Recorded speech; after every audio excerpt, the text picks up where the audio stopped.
Hello everyone, स्वागत है आपका एक और नई क्लास में, सीरीज की क्लास नंबर 4। तो हमारी 3 क्लासेस हो गई हैं। जिन्होंने नहीं देखी वो भाई मेक श्योर जाके तीनों क्लासेस दे लेना। तो आज की क्लास का टॉपिक क्या है यार? Golden tips. ये क्या मैंने लिखा हुआ है, गोल्डन टिप्स लिखे हुए हैं बायर और सेलर दोनों के लिए कि भाई अगर आप ऑप्शन बाइंग करते हो तो आपको किस किस चीज़ का ध्यान रखना है, और अगर आप एक ऑप्शन सेलर या ऑप्शन राइटर हो तो आपको किस चीज़ का ध्यान रखना है, भाई कैसे स्ट्राइक प्राइस वगैरह क्या सेलेक्ट करना है।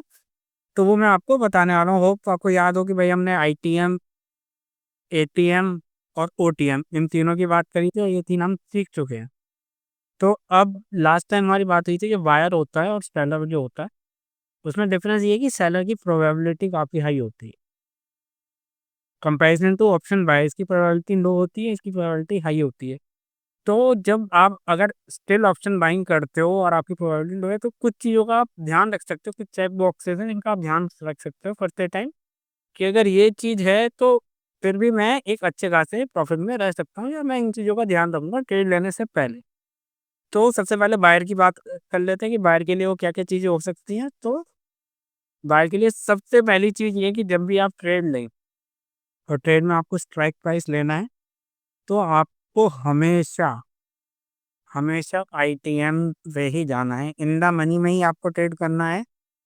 ओटीएम में आपको बिल्कुल ट्रेड नहीं करना और एटीएम में भी शुरू में आपको बिल्कुल ट्रेड नहीं करना। हालाँकि इनके प्राइसेज़ लो रहते हैं, तो ये कम पैसे में आ जाते हैं, मनी हमारा लेस यूज़ होता है, तो लगता है लोगों को भाई कम पैसे अपना काम हो रहा है, पैसा डबल हो जाएगा, ट्रिपल हो जाएगा। और इसका एक पर्टिकुलर रीज़न भी है कि मैं आपको क्यों बोल रहा हूँ कि भाई आप शुरू में आईटीएम में ही जाओ। जैसे निफ्टी 24 अब तो 25 पहुँच गया है, जैसे 25,000 पहुँच गया है, तो आप कॉल बाय कर रहे हो तो आप 25,000 नहीं बल्कि 24,900 या 24,950 का, मतलब मैं तो सजेस्ट करूँ 950 या 900 इन दोनों से, इससे ज़्यादा भी डीप मत लो आपको, कि वो बहुत ज़्यादा महंगा पड़ेगा।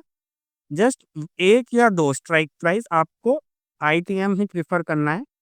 और इसका मेन रीज़न ये है कि इसमें डिके कम होता है, इसमें डिके लेस होता है और इनमें डिके बहुत ज़्यादा मूव होता है। मैं आपको एक छोटा सा कंपैरिजन यहाँ बना के दे देता हूँ कि ये हमने मान लिया 25 निफ्टी हमारा सबसे पहले 25,000 पे है, ठीक?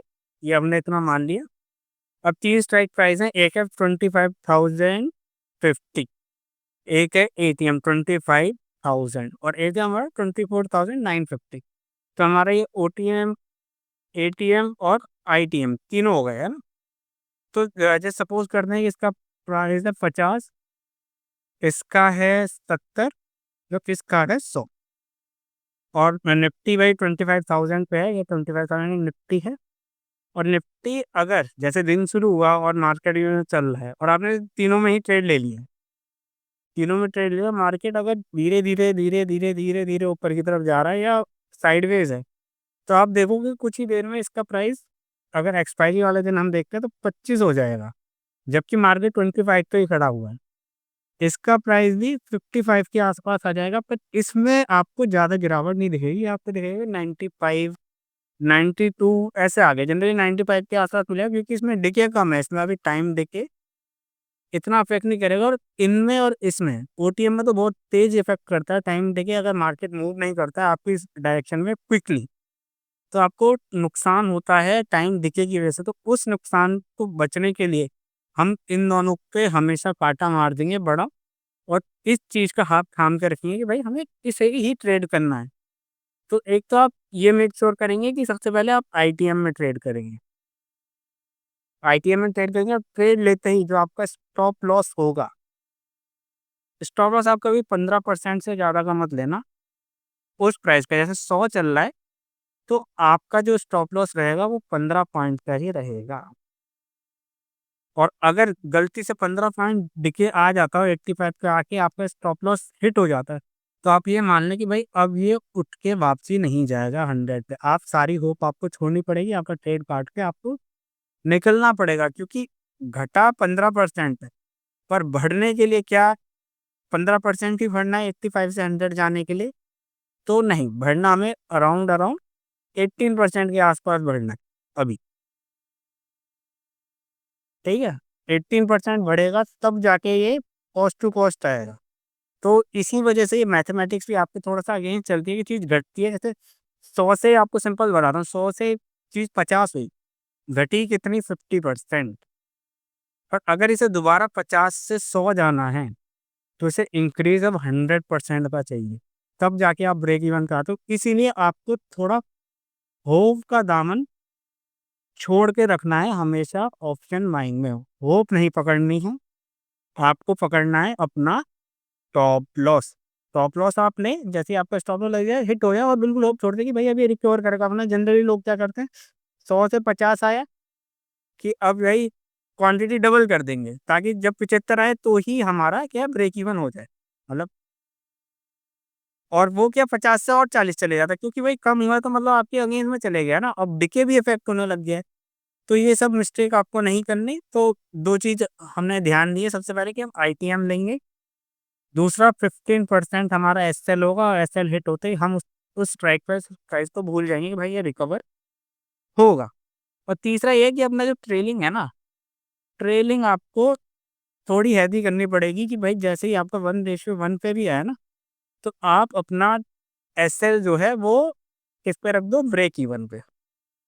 ब्रेक इवन पे आप अपना एसएल रख दो, ताकि फिर आपको नुकसान ना हो, और आपको थोड़ा टारगेट भी बड़ा पकड़ना है, ताकि आप ओवरऑल, हमें प्रॉफिट में रहना ना।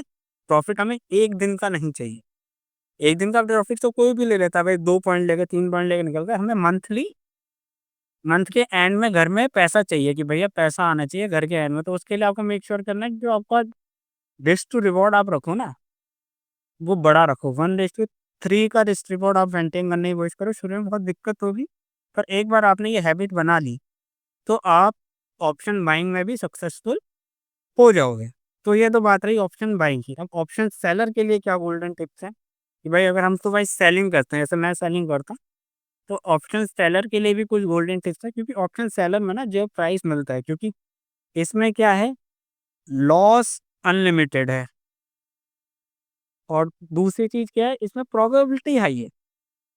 ये जो प्रोबेबिलिटी हाई है ना, इसकी वजह से लोग क्या करते हैं, इसमें एसएल नहीं लगाते हैं, एसएल लगाना प्रिफर ही नहीं करते हैं। वो क्या करेंगे, सीधा ट्रेड ले 100 पे सेल किया, उन्हें पता है मार्केट ऊपर जाके रुकेगा भी तो भी ये गलने लग जाएगा। पर कभी कभार क्या होता है, मार्केट ट्रेंडिंग हो जाता है, बिल्कुल चले जाता है। जैसे अभी रिसेंटली आपने देखा 1.5%, 2% बढ़ गया, उस दिन क्या होगा भाई, मैंने खुद देखा था अभी। हाँ, अभी थर्सडे वाले दिन भाई वो 70 का प्रीमियम वो शाम को 516 था। सोचा आपने 570 में भेजा बेचा, और आप होप लगा के बैठे रहे शाम तक, तो आपका कितना बड़ा भाई, बहुत बिग आपका लॉस हो सकता था इसमें। तो जो सेलर को करना है ना, जो नहीं करते हो, उन्हें भी अपना स्टॉप लॉस एक्सेप्ट करना है, उन्हें लगाना है। जो आप नहीं लगाता ना, एसएल प्लेस करो भाई, अपना अपना प्लेस करो। थोड़ा सा एसएल इसमें क्या है, बड़ा रहता है, क्योंकि क्या है, हमें डिके का इफेक्ट मिलता है ना, कि हाँ भाई, कि अगर डिके इफेक्ट कर गया, जैसे हमने यहाँ पे इस पॉइंट पे बेचा हुआ हमें कि भाई नीचे जाएगा, और हमने यहाँ पे ऑप्शन बाइंग में अगर नॉर्मली इतना एसएल ले रहे हैं ना, तो ऑप्शन सेलिंग में थोड़ा बड़ा एसएल लेंगे, कि भाई अगर ये ऊपर को आया भी और मार्केट एक जगह रुक गया ना, तो फिर ये डिके होने लग जाए और हमें हमारा प्रॉफिट दे देगा। तो थोड़ा एसएल हल्का सा बड़ा रहता है और रिस्क रिवॉर्ड थोड़ा कम रहता है। 1:2 का रिस्क रिवॉर्ड ऑप्शन सेलिंग में अच्छा रहता है। जैसे उसमें आपको चाहिए बाइंग में, आपको रिस्क रिवॉर्ड चाहिए कम से कम 1:3 का। इसमें अगर आप 1:2 भी मेंटेन कर रहे हो ना, तो आप मंथली प्रॉफिटेबल हो जाओगे। जैसे मैं मिनिमम 1:2 पकड़ने की कोशिश करता हूँ और प्रॉफिटेबल रहता हूँ। तो आप अगर 1:2 भी पकड़ के बैठे तो प्रॉफिटेबल रहोगे। दूसरी चीज़ गलती क्या करते हैं, ऑप्शन सेलर क्या गलती करता है, बहुत ज़्यादा डीके पकड़ने के लिए बहुत ज़्यादा ओटीएम, मैंने बताया था ना, ओटीएम में क्या होता है, डीके हमें अच्छा मिल रहा होता है, तो इसके लिए क्या 3-4 स्ट्राइक प्राइस बाहर का ही भेज देगा सुबह सुबह। अब इसमें इशू क्या होता है, एक होती है इंट्रिंसिक वैल्यू। ये कॉन्सेप्ट मैं अभी आपको सारा बताऊंगा, पर अभी ये बेसिक समझ लो। इंट्रिंसिक वैल्यू क्या है, मतलब उसकी खुद की एक वैल्यू है। मतलब जैसे मैं आपको ये बना रहा हूँ ना, जैसे ये समझो 25 रुपए का है, इतने ये 20 है, और इतना ये 5 है। तो ये इसकी इंट्रिंसिक वैल्यू है और ये इसकी अदर वैल्यू है। इसका मतलब क्या है कि मार्केट अभी इसके साथ भी चले जाए ना, जैसे जिस तरफ आपने सोचा है, ये गल के 5 भी हो जाएगा, तो सुबह भले ही ये 12 बजे 5 हो जाए, पर 5 से इसे ज़ीरो होने के लिए लास्ट के 3:15 ही ये हो सकता है। मतलब डे एंड होने पे, एक्सपायरी खत्म होने पे ही ज़ीरो हो सकता है, उससे पहले नहीं हो सकता, चाहे मार्केट आपके फ़ेवर में कितना ही चले जाए। और जो ओटीएम होते हैं ना, जो बाहर के ओटीएम होते हैं, उनमें जनरली जो 3-4 आप कह रहे हो ना स्ट्राइक प्राइस दूर ले लेते हैं लोग, उसमें खाली इंट्रिंसिक वैल्यू ही बची होती है। तो उससे क्या होता है, भाई मार्केट आपकी तरफ जाता है पर ज़्यादा डीके दिखता नहीं है, क्योंकि हमारे पास कोई जूस ही नहीं है, उसमें कुछ है ही नहीं, उसमें बचा ही नहीं है भाई, वो शाम को 3 बजे ही चलना है। और जनरली क्या होता है भाई, वो ज़ीरो होती नहीं, उससे पहले एक बड़ा-सा मूव आता है, और एक आपने टर्म सुनी होगी, गामा ब्लास्ट। गामा ब्लास्ट होता है, वो 25 की वैल्यू स्पाइक मारती है 50, आपका एसएल कट जाता है और आप लॉस बुक करके निकल जाते हो, लॉस बुक हो जाता है आपको, और शाम को फिर देखते हो ना, कि शाम को वो चीज़ ज़ीरो हो गई होती है। और जो मैंने आपको पहला पॉइंट बताया था कि लोग एसएल नहीं लगाते, वो इसी वजह से नहीं लगाते, क्योंकि वो ओटीएम का सेल करके रखते हैं। उन्होंने कई बार देखा होता है कि भाई यार ये तो ज़ीरो हो गया था शाम को, फिर वो एक दिन एसएल नहीं लगाते और वही 25 का भाई 500 हो जाता है, उन्होंने 20 गुने का 20x का लॉस हो जाता है। तो इससे बचने के लिए हमें क्या करना है? इससे बचने के लिए सिंपल है कि भाई तो जिस एटीएम या एक एक strike ITM, one strike ITM या एटीएम। एटीएम तो आपको पता ही है, बिल्कुल जो स्ट्राइक प्राइस हमारे वो चार्ज के प्राइस के बराबर होता है, उसे हम एटीएम बोलते हैं। तो एक स्ट्राइक आप प्राइस इन द मनी या एटीएम ले सकते हो। इसमें क्या है, इसमें आपको देखिए अच्छा मिलता है और इसकी कुछ वैल्यू भी होती है, मतलब ये खुद भी 50 रुपए का होगा, और इसमें से 40 खुद की वैल्यू होगी, 10 इंट्रिंसिक वैल्यू होगी, 40 आपको खाने को मिल जाएगा।